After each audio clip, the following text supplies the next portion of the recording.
سورہ البقرہ 19واں رکوع۔ یاد الہی کا ذکر تھا۔ یاد الہی کا سب سے مقدم ذریعہ نماز ہے۔ اس پر ثابت قدم رہنا، آزمائشوں پر پورا اترنا، امر کے تحت ناگوارا کو گوارا کرنا اور رضا سے متصف ہو کر اللہ کی طرف رجوع کرنا صبر ہے، اور اس کا ثمرہ اللہ کی نعمتوں سے مالا مال ہونا ہے۔ یا ایھا الذین آمنوا استعینوا بالصبر والصلاۃ ان اللہ مع الصابرین۔ اے ایمان والو، ثابت قدمی سے تلخی کو برداشت کرو اور نماز سے مدد لو، یہ تمہارا بہترین سہارا ہے۔ اس سے اللہ کی معیت حاصل ہوگی اور اس سے معیت علمی مل جائے گی، ہونے کا یقین ہو جائے گا، پھر کوئی مشکل نہ رہے گی۔ خوب جان لو کہ بے شک اللہ صبر کرنے والوں کے ساتھ ہے۔ صبر مجاہدے کے ساتھ خاص ہے، خواہ وہ میدان کا ہو یا محراب کا۔ وَلَا تَقُولُوا لِمَن يُقْتَلُ فِي سَبِيلِ اللَّهِ أَمْوَاتٌ بَلْ أَحْيَاءٌ وَلَٰكِن لَّا يَشْعُرُونَ۔ اور پھر جو اللہ کی راہ میں مارے جاتے ہیں ان کو مردہ نہ کہو، وہ مردہ نہیں بلکہ وہ زندہ ہیں، لیکن تم کو ان کی حیات کا شعور نہیں، کیونکہ ناسوتی حواس عالم برزخ کی اس لطیف زندگی کے ادراک سے قاصر ہیں۔ وَلَا نَبْلُوَنَّكُمْ شَيْءٍ مِّنَ الْخَوْفِ وَالْجُوعِ وَنَقْصٍ مِّنَ الْأَمْوَالِ وَالْأَنفُسِ وَالثَّمَرَاتِ وَبَشِّرِ الصَّابِرِينَ۔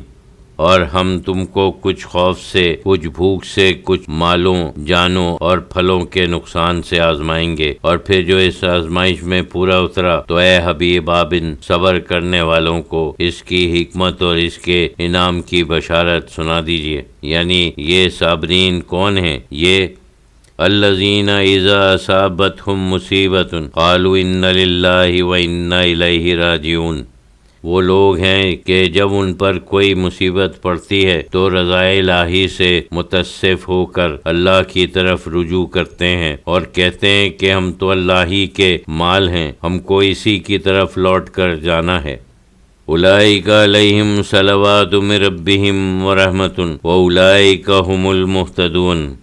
ایسے لوگوں پر ان کے پروردگار کی طرف سے نوازشیں ہیں، لطف و کرم، مزدہ قربت ہے اور رحمت ہے، یعنی فیضان نور رسالت، اور وہی سیدھی راہ پر ہیں، کامیاب اور فلاح یافتہ۔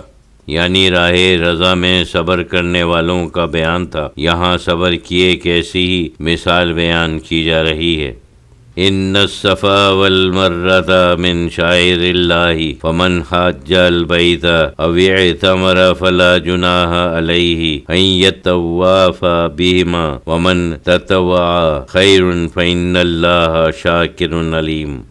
بے شک صفا اور مروہ اللہ کی نشانیوں میں سے ہیں، جہاں خدا کی یاد قائم ہوتی ہے۔ ان کے درمیان حضرت ہاجرہ کا پانی کی تلاش میں دوڑنا ان کی بے قراری کی یاد کو تازہ کرنا ہے۔ یہاں صبر اور انعامات صبر کی بہترین مثالیں ہیں۔ پس جب کوئی بیت اللہ کا حج کرے یا عمرہ کرے، یعنی زیارت کعبہ کی طرف متوجہ ہو، تو اس پر کچھ گناہ نہیں کہ ان کا طواف کرے، صفا و مروہ کے درمیان پھیرے کرے، یعنی صحیح بین الصفا والمروہ بجا لائے، اور پھر کوئی خوشی سے کچھ نیکی کرے، یعنی صحیح ذوق و شوق کے ساتھ والہانہ محبت سے ادا کرے، یا کوئی اور نیک کام کرے تو اللہ قدردان ہے، صحیح کو مشکور فرماتا ہے، اور نیت و اخلاص سب کچھ جاننے والا ہے۔ یعنی رسول اللہ صلی اللہ علیہ وسلم کی تصدیق اور تحویل قبلہ وغیرہ کو یہود نصارہ باوجود اس علم کے جو انہیں توریت و انجیل سے تھا چھپاتے تھے، چونکہ یہ لوگ اللہ کا قول چھپاتے تھے، اس لیے اس کی مخلوق جس کو اس کلام کے فیض سے محروم رکھتے تھے ان سے بیزاری کا اظہار کرتی اور لعنت بھیجتی۔